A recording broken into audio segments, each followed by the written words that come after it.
जुमला सुनते थे बेटा सोच समझ के शादी कर लो, कोई जबरदस्ती नहीं है, इस्तिखारा करना इस्तिखारा करो, ये करो, लेकिन बेटा वापसी नहीं होती, घर बनाया जाता है।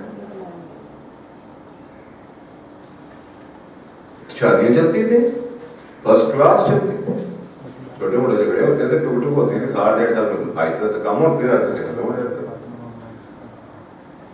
अब तो ऐसे ही शादियां जैसे कि आप अपना मोबाइल फोन बदल रहे और अच्छा नहीं छोड़ देते, खुदाया इस रात को क्या कसूर है? ये वो वाही चीज है जिसके अंदर अनडू की कमांड ही नहीं है कि आप अनडू तलाक दे के भी अनडू नहीं होना। There is no turning back. सोच समझ लो पहले खुदाया। हम ऐसे कपड़े लेने के लिए हम ज्यादा विंडो शॉपिंग करते हैं, 25 दुकानों पे जाते हैं, 100 किस्म का पठान से जोड़ा निकलवाते हैं, नहीं वो वाला दिखाओ, नहीं ये वाला दिखाओ, नहीं ये वाला, नहीं वो वाला दिखाओ।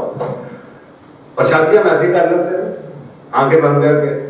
वो कहा जाता है शादी करने से पहले दोनों आंखें खोल लो और शादी करने के बाद एक आंख बंद कर लो, अगर शादी चलानी है तो। हमारा उल्टा सवाल है, अभी शादी आंखें बंद करके कर और शादी के बाद दोनों आंखें खोल लेते हैं, फिर सारी बुराइयां नजर आनी शुरू होती है। पहले आपके बात की हुई थी, ये तो नई बात तो नहीं, जो था सब पहले तुम्हें नजर आ रहा था। पहले तुम्हें क्या हुआ? कभी खानदान की बातें आ जाएंगी, कभी रस्म रिवाज आ जाएगा, कभी जनाब जुबान दी थी, कभी कुछ और आ जाएगा, कोई ना कोई बहाना निकाल के जी इसलिए बस हाँ नजर तो आया था पर देखे मैं जी ये था तो वाई शादी क्यों होनी चाहिए? Because marriage is rooted in the biological. ये साइंस है हमारी आज की बायोलॉजी। ये वो कुरान की आयत अगर आपको नहीं भी समझ आती तो बायोलॉजी कहती है marriage is rooted in the biological facts of the nature. ये शादी बायोलॉजी है, ये अल्लाह ने आपको फिजिक्स बायोलॉजी केमिस्ट्री को इख्तियार नहीं दिया हुआ, ये आपकी बायोलॉजिकल नीड है। इसके बाद जो जो चीज नीड है उसके ऊपर आपकी चॉइस नहीं होती। खाना तो खाना है, नीड है, क्या चॉइस है? ये चॉइस है खाना क्या खाना है, किससे शादी करनी है, ये तो चॉइस हो सकती है। शादी करनी है कि नहीं करनी इसमें तो कोई इख्तियार ही नहीं है।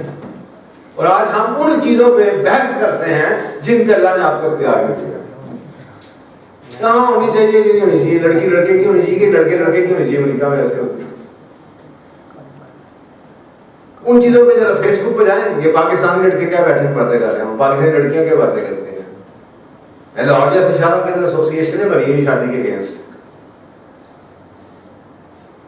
औरतों की एसोसिएशनें बनी हुई। तो सुकरात ने क्या कहा था इसके बारे में? सुकरात ने कहा था get married in any case, किसी हालत में भी शादी जरूर कर लेना। अगर अच्छी बीवी मिल गई तो तुम खुश हो जाओगे, अगर बुरी मिल गई तो तुम फिलोसोफर बन जाओगे। खुदाया शादी जरूर कर लेना, नुकसान कोई नहीं है, कुछ ना कुछ मिल ही जा रहा है। तो मैं फिलोसोफर बन गए बीवी जो होती है कर लो। फिर भी उसने कहा कर जरूर लेना, उसने भी डिनाई नहीं किया कि कर लेना, खुदा कर लेना, हर हालत में बेहतर है। तलाक होना भी कहते हैं ना, हदीस में भी है कि अगर it's better to be married, but इससे बेहतर है अगर शादी बुरी है तो इससे बेहतर है कि अकेले रह लो। लेकिन अकेले रहना से इकट्ठे रहना बेहतर है, लेकिन अगर इकट्ठा रह के एक दूसरे को नहीं करना तो उससे बेहतर है कि आप अकेले रह लो।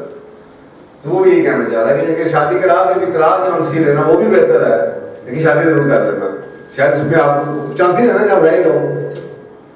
लेकिन ये कहना क्योंकि उस पर चॉइस नहीं है, ये कहना कि शादी ही नहीं करनी क्योंकि एक बुरा एक्सपीरियंस है वो भी एक इंतहा है। एक अगर आदमी बुरा है, एक औरत बुरी है, मतलब ये तो नहीं सारी की सारी औरतें बुरी हैं, तो वो तो आपको अपने अंदर देखना पड़ेगा कि आपको बुरी क्यों पसंद आ गई, आपको बुरा क्यों पसंद आ गया।